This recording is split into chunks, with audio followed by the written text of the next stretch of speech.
Classic Garage. We're with this stunning car. It's RODGERS R32 GTR Godzilla. Lovely car, mate. Lovely car. Thank you, Paul. Yeah, you've done a good job with this. This really does look good. Thank you, sir. Thank you. So, just before we all start, this is a replica. It's probably one of the best replicas you'll find. I've had a bit to do with different replicas over my years, and this one's pretty sharp. So, righto, take it away, mate. Yes, I know. When we built this car, you know, the lead up to what we were talking about before, we had a couple of failures. Obviously, typical NISSAN. You know, yep. Running bearings and so forth. Yep. So for us, it was about building something that was going to go to the mates and, you know, be able to finish a race or finish a weekend, you know, reliably. Yep. And of course, safely too, because of course, with the value of all the other vehicles running around out there too, that's what we wanted to achieve. So, yeah, so we set apart had to go and do the very hard task of building a NISSAN GTR. Yeah, geez, a big job building a replica. You know, you've got a real car, you've got all the real bits. When you're building a replica, you got nothing. So you're starting at the bottom. So this was a road car, or? Yes, it was. Yeah, so we started with another car, and that was the first one, which was sort of the guinea pig as to, you know, leading us to where we needed to end up. This car here was sitting in a shed in Timaru. Oh, yeah. It had a roll cage in it, and sort of what it needed to be done was refined. So I guess leading up to where we wanted to go with the build, the next plan of attack was obviously to head to Australia and meet the boys themselves and do some motorsport. Yeah, nice. And really go about building a car. So they've had a fair bit of input. Fred Gibson, his crew, bit of input on building this? Yes, yeah, Fred and Melvin Heafy were fantastic, Paul. Yeah, nice. Being able to talk to the, you know, the real people behind the real cars was absolutely priceless information. And as it turned out, we were able to come away with a whole lot of photos. Yeah, nice. You know, as to go towards building this car and having it accurate too. So, yeah, once we sort of worked out how we were going to go about doing it, of course, then it was trying to make everything fit. And then go and then break down each section of the car and then try and build it according to the photos and the information that we did know and could look at. Yeah, nice. Nice. So this was never a registered car in this country? I believe it wasn't. No, I believe it was just an imported car that sat around like half of them do. That's right. Yeah. the good news was that it was rust free. Yeah, good. It didn't have an ounce in it, and of course for a race car, even though people would go, oh, you know, rusty car will work fine. Rusty cars are lighter. The Mini Sevens guys love rusty cars. Yeah, we wanted a Minter. Yeah, I would too. I restore classic cars for a living, and I love a good coat of paint on a race car, without a doubt. So absolutely, nice. We wanted a Minter and then start the ball rolling from there. Yeah, nice. I'll should we have a look under? Yeah, no problem. Under there. Yep. See what we've got. No problem. Oh, RB26. Yep. Wow, look at that. That's immaculate, mate. Yeah, so that really is good. The still runs the twin turbos as per they did in period? That's correct, yeah. So, everything, basically, what you see is what you get, you know, with the 91 car and that as well. Obviously, the 1990 car, they did a lot of changes, you know, over that 1990 year with boot changes and things like that too. But towards the end of 1990, 91 car, at 1990 they were all like this. So, I mean, there's still subtle changes there, like they've still got a pump that they run on the front of the camshaft, another fuel pump there. We haven't done that yet, but I mean, we can do those sorts of things as well if we need to.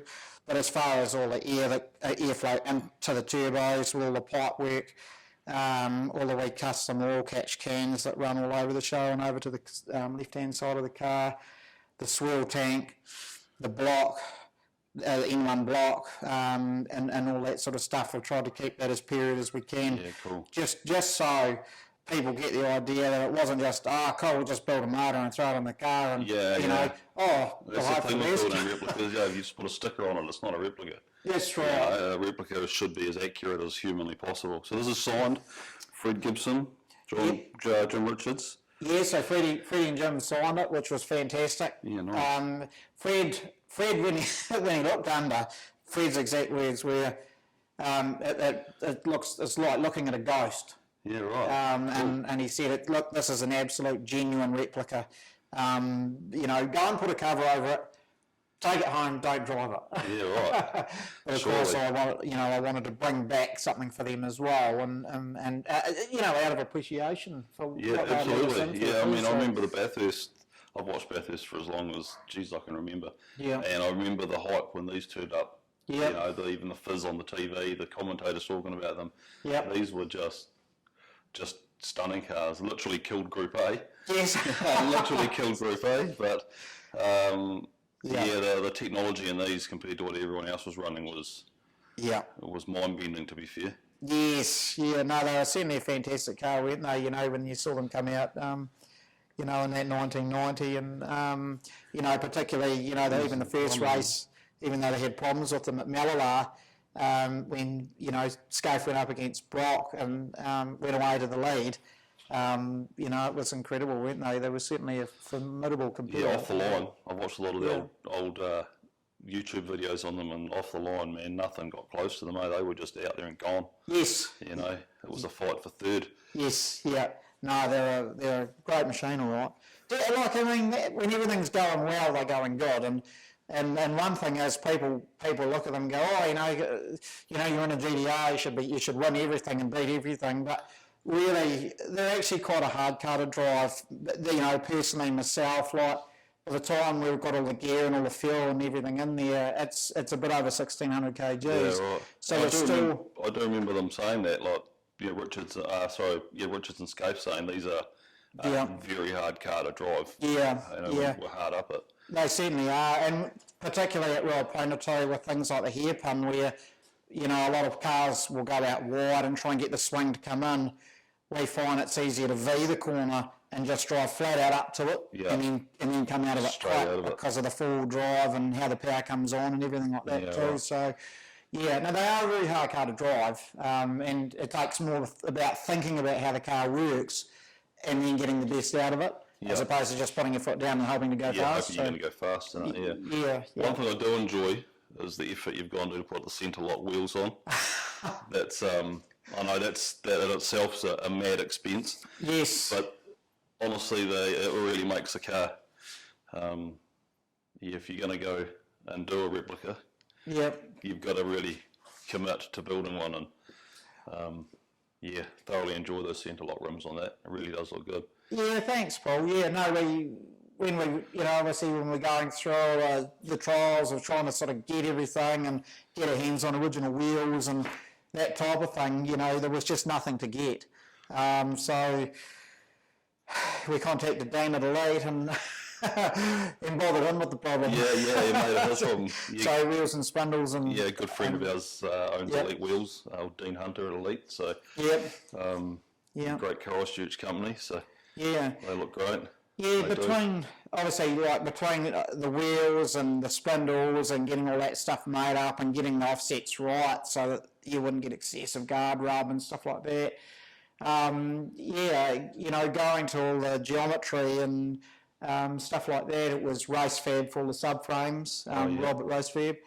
He was great. And of course, Rapid Performance is in terms of, you know, the whole build. The car was very much from one end to the other built there in Timaru. They do a great job. This does look fantastic. Absolutely stunning, yeah. Fantastic. And Tom Burke was the handyman with all the fabrication side of things. Nice. So what, does this run the Hollinger box? It does, yeah. So it's an H6 Hollinger. Oh, yep.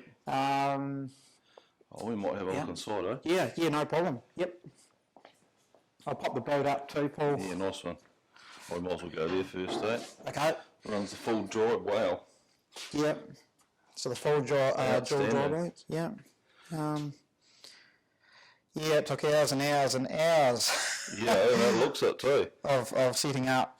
In fact, we polished all the top plate, got it in there, and we saw the spots we'd missed up under the parcel tray with the paint, so we pulled it back out and repaint under there again. So it mirrored everything we hadn't done properly. Yeah, right. Yeah, these are awesome. Stunner. Yep. What do we got here? We read that. Rapid Performance tank. Yep. Yeah, nice. So what sort of horsepower does this poke out at Rapid there? Yeah, so, like, I mean, conservatively, so that we can go and run it back to back and just get that reliability out of it, but also be competitive. We're about 640 flywheel. Yeah, nice. Which is probably about what they run, I'd imagine, back in the day for most of the 40-minute, 50-minute races. Yeah. I mean, we could go a little bit more, but there's really not a lot of point. Nah, I was going to say, Just you keep end it up conservative. picking parts of it up. Yeah. Yeah. And they're so expensive to do an engine job. Basically, to do one mate, so to go along to Rapona for a weekend, it's about 10 grand. Youch. To sort of do. So it is. Yeah. It's a lot of money. Yeah. So yeah. that's probably why we don't do as many mates as we just can't afford it. Yeah, that's true. And I remember actually there was a fella here in Christchurch bought a lot of stuff, Fastway Couriers. Is it Tony Newman? I can't remember. He bought one straight out of the box after Gibson parked them up, and I remember the chat back then that Gibson says to him, "You'll never afford to run it. They'll eat your wallet alive." Yeah. So, and that was Rapid, and it kept blowing up. As one did too. So, yeah. Nice helmet there, mate. Thank you. Yeah, we sort of try to be as obviously as period as we could with the helmet. And your race overalls are the same, aren't they? Where are they? Up here? Yes. Yep. The old copy of the race overalls. Yep. Yeah, 1990 was such a good era, wasn't it? It was, yeah. Yeah, I was only young back then, but I can remember them tearing around at Bathurst. Yeah. And watching all the, wow. all the action. It was great. Great as a young guy. Yeah, nice. Cricket. Jump in there, mate. Oh, yep. Yeah, so, this is the business end of the deal. Of it all. Yep, so, obviously the H6 gearbox, we've got a little controller here so we can basically adjust the four-wheel drive exactly the same as the Gibson cars. Where we want to be depending on whether it's going to be wet or dry or how the tyres feel. Yeah. We can do all that. Some traction out of the front, or pretty much splits it backwards and forwards? Yeah, it does. Yeah, so they're very much rear-wheel drive, but no, you can just turn a bit more into the front as the either the race goes on, depending how long it is, or whether you just want to have it as a drag setting. If you were to do a straight-out drag in it, you can put it in full drive, or in the middle of that. In the wet. In the wet, yeah. Do you use it in the wet? Well, I can't afford wets. Yeah, right. Because I can, but it's one of those things, isn't it? Another set of rooms. Yeah, do you have a set of wets there that goes off, and then by the time you go to use them, they're too hard. We try to just run in the dry if we can. Yep. Obviously at Wilpon the other day when we were racing, we had that last race. The last race, and the heavens opened. Heavens opened. Yeah. John and I run off the back of the grid, Valley, and that was fine, but it was a little bit slick out there, so we just decided we would come back in after that. So fair cool. I know that sounds silly because it could have thundered around there and kept going, but I thought it was not like you're up for, champion of the world or anything like that. This is all demonstration stuff. Obviously it is racing, and you guys race pretty hard. Yes. But it is for demonstration purposes, really. Absolutely. Yeah. No, thoroughly enjoyable, but I think you've got to, see how big the checkbook is and decide whether it's all worth it or not. What are you going to do? Yeah, exactly. That's a fair comment, to be fair. Yeah, and getting parts now is harder too, obviously, with the American. Obviously a lot of them are going overseas to America and things like that too. They're of an age now where they're accepted in America, aren't they? That's right, They need to be a certain age before they're allowed in there, but... Yeah, even the other car there we're trying to build up, it's so hard getting parts for that, so we're... Yeah, awesome. Yeah. This is stunning, mate. I love a good coat of paint on a race car, mate. I really do. So what diffs this thing run? Okay, so it's just got a limited slip in the back at the moment. Just a limited slip. We found that for what we want to do, that works quite good around the home tracks here. As I heard you talking to Brett about that, as opposed to the spool diff. They can be a bit pushy with the spool diff, so no, we just the same as some run a limited slip. Right, and this still runs four-wheel steer? No, we disarmed that. Lock bar in there? Yes. Yeah, no, just got rid of that. It was, I think it was probably good on a nice road car, but on one of these, definitely a no-no. Yep. Yeah. It's a bridge too far. Yeah. But a bit oversteery at the best of times, so it's, yep. Yeah, good deal. She's as good on the underneath as it is on the outside, isn't it? Yeah, it was a full bare chassis, so it was completely nothing. It was stripped. It was sandblasted, and then from one end to the other, then it started to get repainted in sections. So Tom and Beck did a marvellous job of building everything in the car, and then of course stripping it back out to get blasted and painted. Yeah. And then it was the slow process of finally getting everything back into that. And we were so proud of the achievement of being able to do that, because when we had the scope weekend coming up, and I think it was about 2017. It must have been 17. And I said to Fred, I wasn't going to take it to the track until it was completed. Yep. And as it turned out, at midnight on the Saturday night of the scope weekend, we finished the build.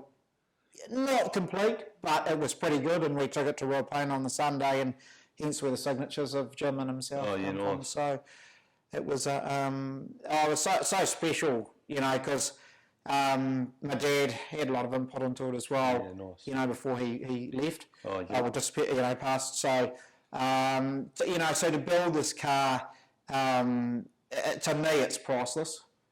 Because of all the interaction with that, and all the people that have had an involvement in the car too. It's it's obviously not just us. It's a huge ordeal to build a car from scratch with nothing. So it was it's very special. Yeah, definitely. Yeah. And to have it pass looking like it's a real one is no mean feat. Yeah, thanks, Paul. Yeah, nice. These were factory on the race cars, weren't they? These used to get that hot, the manifold used to drop. That's exactly right. Yes, they did. Yeah, so no, the hangers were put on there. Yep, they get all hot and bothered, and turbos start to droop on them. So no, it's amazing, isn't it? That weekend at Scope, the other weekend, that would probably be the hottest I've ever. Temperatures I've driven. Yeah, it was crazy out there, man. On Saturday was 34 or 35 degrees out there. Yeah, it was ridiculous. Way too hot for me. Yeah, the pipe work in the car was even hot through the firewall. You could feel it all through the pipes, and I was thinking, oh shit, I better. I was on, and I did, so that was lucky. Yeah, good. Yeah. Good. So, what's your next event for this? You're not making it to the big classic or big festival? Yeah, we just decided, after Auckland, that was great to go up there and race up there. That was the last supercar event. The last supercar event. For us, being able to go and race with all the drivers, the Richardses, the Murphys, Kane Scott, for sure. All those drivers, that's the pinnacle of it for us. For a man who hasn't been in a race car for 10 years or something. He had to get a new licence, his overalls were done, everything was past its use by. He hadn't been in a car for a long time. I was a little worried when I saw him going in that Sierra. I thought, I might have my work cut out for me today. But no, he can still pedal. Oh yeah, absolutely. Fantastic there was no flies on Kane Scott, that's for sure. Yeah, and a real nice guy too. Yeah, hell of a nice guy. They're all great fellas, Yep. But going back to what you were asking, no, I think for us this will be it for the rest of the year. Yeah. We might go out and do the odd sort of fun day or pot around day. It's just one thing I said to myself with this car was we had a wee whoopsie in it probably 4 years ago down at Levels, just on a wet track, and I hit the grass and just found the tyres. It didn't do any major damage, probably just my pride. Yeah. Of anything, but I always said I'll never race it on second-hand tyres. Yeah, so before you go anywhere, it's whatever it is, $2.5 or something grand for tyres. For tyres on it, and it hasn't even left your shed. You only put tyres on it. That's right. Yep.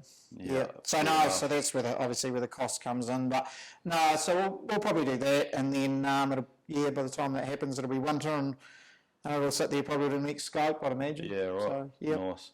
So you've got a big enough shed to keep yourself busy, and anyway, some cool stuff around here, I have to say. Oh, thank you, Paul. Yeah, it's well set up. It's a place where this sort of car should live, really. Yeah, thanks, Paul. No, I'm quite proud of all my little memorabilia. Like we've got obviously things over here on the wall that have been on the car, bullets and boots and so forth. I've got some, programs from Scope that I was lucky enough to have my photo on the front cover next to Lance's beautiful, Sierra. That's a stunner, yeah. Oh, she's a beautiful that is car. Beautiful car. That goes like the another rapid performance Yeah. tune on that one. Yes, Rapider and everything, just about, aren't They certainly are. And of course, John Bauer, fantastic guy too. they? I had good yarn with him at Scope, and he's a good yarn. Yeah, Yes. he is a good yarn. Yeah, he's a very, very lovely sort of thing. One of those things there for me. And of course, here's some old stuff from the 90s, obviously. The Touring Car Championship with the 91 car. Oh, yep. Signed as well. Yeah, a little bit of memorabilia there with the Tilly's Top Gun, which is a poster I picked up at Bathurst when we went over to Gibson Motorsport. We popped on up to Bathurst for a historic touring car meet up there. And nice. A few bits and pieces around. And you've got another GTR just hanging out over here. Oh, yeah. So that's just a slow burn. That we've pretty much got everything to build a car. And that'll be a dedicated road car. Yes, it will. Yep. We've got a really good engine for it.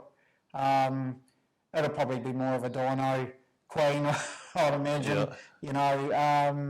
But yeah, that's something that is, like I say, just a slow burn, and any money we do find, we'll probably go into that to help get it back, get it going, get it alive. Yeah, nice. And the wee black car, that's I was going to say, this has probably got a wee bit of fame by itself, really. This is your wife's car. Yes, it is. Yeah. So she drives this pretty hard, didn't she? She's got to be better when she wants to. Yeah, nice. Yeah. We call her Betty.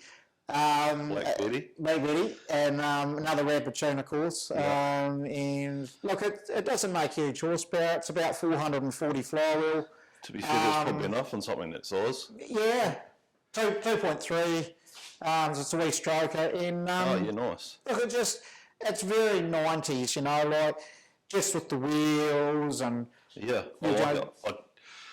I'm not a big fan of kits on cars. Like the Evo 3. Yes. Yeah, I'd rather the Evo 1 or the 2. Yes. I just don't like all that extra junk hanging off them. Obviously, it had its place, but you're either into the body kit scene or you're just not really. So. Yeah, yes. Yeah, and like, honestly, it's nothing, it's probably really could have had a white, but it's nothing fancy either, Got to use them.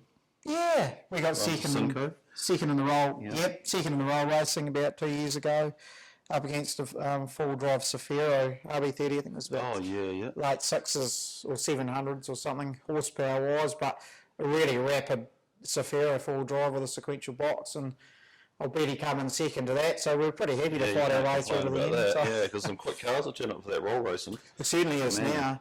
Well, it's amazing, isn't it, with the likes of all your PPG stuff that you can add to them, like the Gearboxes and exactly. all the goodies. Remember we went up to drifting. We went tied up with D1 and we went up there, and we were still running Skyline road box, and we got up there, and it's like the North Highlands in another league, everyone's got smashed gearboxes, everyone's got 600 or 800 horsepower. It's like, man, we're getting smoked. Yes. It's, but now smash boxes, or the old sequential boxes, they're everywhere, eh? The days of the old 25 big box are gone, aren't they, really? Yeah, they run out of reliability, don't they? They certainly did. Yeah, but it's good fun, like I love cars. We've always been into cars, and particularly the Nissans. I'm a huge Nissan fan. Particularly the Group A. That's certainly where my passion is. And again, like I say, to go out and race with the Bowers and the Richardses and Kane Scott and all those guys, and even all the other guys in the group too, because everybody puts a lot into it. And they're all their babies. Absolutely they are. So I must say, when Murphy was using the DJR6, and you were out there chasing him around on that. Gee, that was great. I really enjoyed that. That was like straight back to the touring car days. It was, exactly how it was. It was, he's a great driver, Greg, isn't he? Yeah, Greg, and he drove that really well. Yeah. He did, and before that, he actually drove the is it the Giotto BMW, the M3? Man, That's right. he drove the wheels off that. Yep. Yeah, I thoroughly enjoyed that drive too. He did tour me having a race with him and that and Steve and Lindsay's Volvo. And Oh yes, yes. yeah, about S40. S40. S40, yeah. about Super 3 Tourer. that's it, yeah, about 3 years ago. And oh yeah, and then they certainly, yeah, they're moving. Yeah. They're going good. Yeah, nice. Yep. But no, it's great. They're thoroughly good guys. Again, the club, it's where I want to be. You know, I did drag racing for a few years, but coming into the group, it's more like a family, you know, a family type thing where you can go along and no, it's great. No, Yeah, I love nice. it. I And really, drag really racing, enjoy it. before this, Yes. people might know you from, you had an R33 Laurel drag car, Rapid Performance plastered all over That's it. right. It was ballistic. Yeah. I did some Facebook stalking and found you doing a skid in your driveway with it. Yes. And that was a full built tubbed car, not just a drifter turned into a drag car. It was Yeah. fully built, and that thing was insane. If I can find to steal that video, I'm going to stick it into this. So Nice. yeah, it was a cool car. That's how we sort of first knew who you were. Yeah. We were doing with the drifting with Rapid, and Yes. yeah, that car was. Well, Rapid were fantastic. You know, they really come on stream and so wanted me to get the best out of that car at the time. And, you know, this bloody old NISSAN Laurel, you know, who does that to a NISSAN Laurel? Yeah. But it's, why we picked on the Laurel was because obviously they were a longer wheelbase car. And of course, you know, by the time we tubbed it, the big wheels, a 9-inch a turbo 400 out of a Chev. Yeah. That type was of thing. RB30 as well, wasn't it, that one? Yeah, it did. It had a 26 in it for a long time, and then it split a bore, surprise. And so we had about a week to turn it around before the mock drags, and so Ruben had a RB30 there, and he sort of said, oh, look, I think we need to go down that way, go down those lines, and of course, yeah, it was a week full on. Yeah, I bet it was. All hands on deck, get this motor in this car, and away it went. And look, we did a flat 9 at 154 mile an hour, which wasn't bad, you know, like it was pretty good. That's quick enough. We certainly chased that time for a long time, but it was sort of when we started to get more interest in looking, you know, for more seat time, that the Group A thing really took off for us. So, the car's still running today. Car Raid 66 owns the car now. Oh, yeah, nice. And it was nice to, you know, sell it off to them and let them really sort of put the time and effort into it. Great bunch of guys. Yeah, good it's still being used. Yeah. No, that's the good thing about it. And they've got it Still down out to an there. 8 something. And, Cool. you know, it's a great car still. So it's, it's Well nice built to... in the first place, mate. Yeah. It's been a great journey, absolutely. You know. Yeah, definitely. I'm pretty impressed with this. When I started saying to the missus that I want to do these videos, I was like, this car, I want to have a good look around. So Oh, thank you. Yeah, Thank you, Paul. it absolutely looks the part on the track. So Oh, appreciate that. Thank you. Well, that's the look we were going for. We really want to give it our best. We want to, you know, obviously put on a show for people who remember what the Nissans were like, even though they'll probably never see a real GTR in New Zealand. no, well, that's One of it. the original It's, ones, I mean. Yeah. the original ones are all well tied up Yes, over yonder, really. yes, So and Aussie, typical Aussies though, these things were yeah, they were a fast car, and then the Aussies just went to town on them, really. they did. They did. Now, some of the statistics on these are great. Like the first 3 years that they ran these in Japan were unbeaten. Yep, 3 years, from 1990 to 1993, yes, an unbeaten race car. So yeah. yeah, these certainly finished off Group A in fine form. Yeah, no, they certainly did. Once they sort of, you know, made the move in, you know, in Australia and really got them, you know, getting rid of all those imperfections, wasn't it? As to the things that would let them the down. reliability. Yeah. It would still be nice to get a few more genuine bits on this thing one day, but again, it's just sourcing them, and which is the biggest thing because there's simply not around. But like all in all, I mean, I guess it is what it is, and I think we've got it as good as what we can with obviously the likes of the bird and underneath it with the subframes and things like that. It actually, believe it or not, still runs the period correct dash as well. Yeah, right. So there was about quite a big exercise in actually working out with the tacho and with all the LCD display and how it all linked up, obviously, to the Haltech, which is the engine management system that we run, that runs everything in the car too. So what do these run as engine management in the day? yeah, they're American. What were they now? I just forget the name off the top of my head now. And this is the Haltech. Electromotive, was it? Oh, yeah. Could have been Electromotive.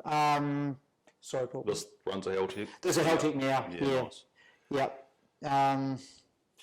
Haltech. Yeah, we pretty much, everything's Haltech in the car apart from the dash and the tacho. Yep. It runs a wideband setup, so we can actually keep an eye on all the mixtures and things like that through the weekend. Yep.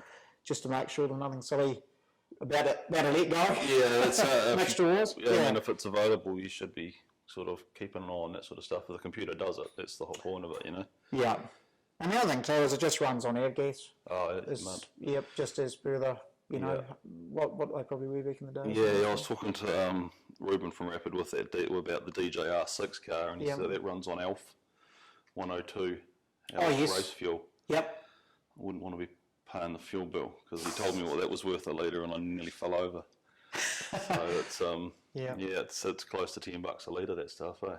Yeah, it's big dollars, isn't it? That's madness. why we used to run the C16 and the. That's not much cheaper, is it? Oh well, I remember back in 2005 it was about $8 a litre. So I'd hate to think what that is now. Yeah. Methanol was pretty good. Good for drag cars. Yeah, my mate runs a speedway car with methanol in it. Yeah.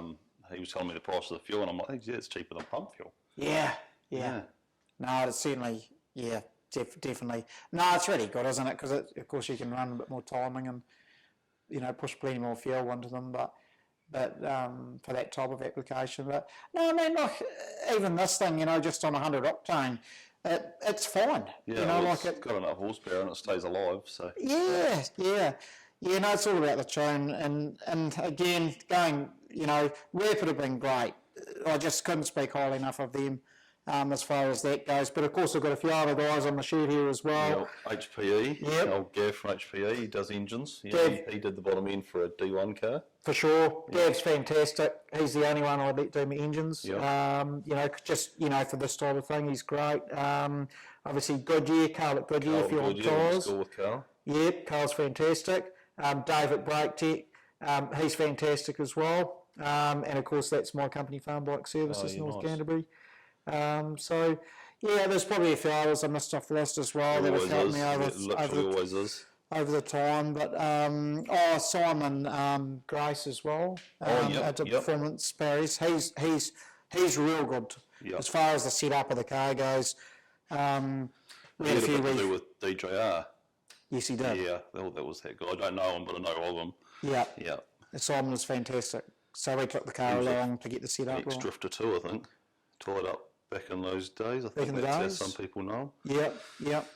Yeah, nice. Oh, fantastic. Good stuff. Oh, thanks very much, mate. Really appreciate that. Yeah, that's all right, Paul. No, done well, mate. Yeah, no problem at all. Yeah, no problem. Beautiful place, mate. Oh, thank you. No, it's nice and hidden, and we're yeah, it is. You wouldn't would not know where we are, which is kind of, I do like that. I don't really like telling people where these things are, so that's this is in Christchurch, and that's about as much as people need to know. If they know you, they know where you live, and that's fine. And if they don't, they don't need to know where you live.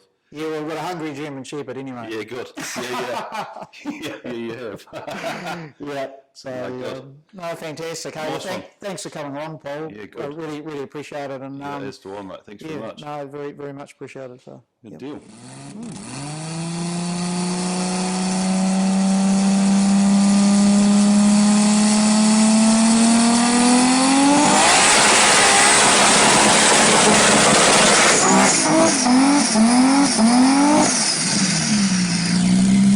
That is loud.